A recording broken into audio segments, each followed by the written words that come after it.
தேனு சொல்றாங்க, இன்னமும் கிளம்பலையா மீனாட்சி? ஜீவா சொல்றாரு, உன்னைய கூட்டிட்டு போதான் நாங்க எல்லாரும் வந்திருக்கோம்.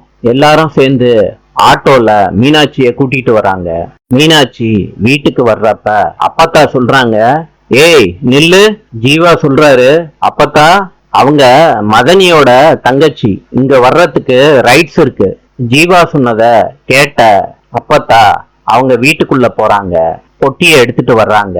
சொல்றாங்க, ஒண்ணு நான் இந்த வீட்டுக்குள்ள இருக்கணும், இல்ல அவ இந்த வீட்டுக்குள்ள இருக்கணும். மீனாட்சி சொல்றாங்க, என்னால யாருமே இந்த வீட்டை விட்டு போவேணான்னு கோவத்தோட அவங்க பொட்டிய எடுத்துட்டு போறாங்க. மீனாட்சி போய்கிட்டு இருக்கப்ப 4-5 பேரு மீனாட்சிய ஃபாலோ பண்றாங்க. மீனாட்சி திரும்பி பாக்குறாங்க, அவங்க ஓடிடுறாங்க. திருப்பி நடக்க ஆரம்பிக்கிறாங்க மீனாட்சி. அங்க ஜீவா நின்னுகிட்டு இருக்காரு. மீனாட்சி கேக்குறாங்க, ஜீவா இங்க எதுக்கு நீ வந்த? ஐஸ் வண்டிய ஜீவா பாக்குறாரு. மீனாட்சிக்கு ஐஸ் வாங்கி கொடுக்கறாரு. ஜீவா சொல்றாரு, எல்லாத்தையும் குறிச்சு வச்சுக்கிட்டு அப்புறம் மொத்தமா கொடு. மீனாட்சி கேக்குறாங்க, என்னது மொத்தமா கொடுன்னு தான் சொன்னேன். மீனாட்சியும் ஜீவாவும் ஐஸ் சாப்பிடுறாங்க. நாளை சந்திப்போம்.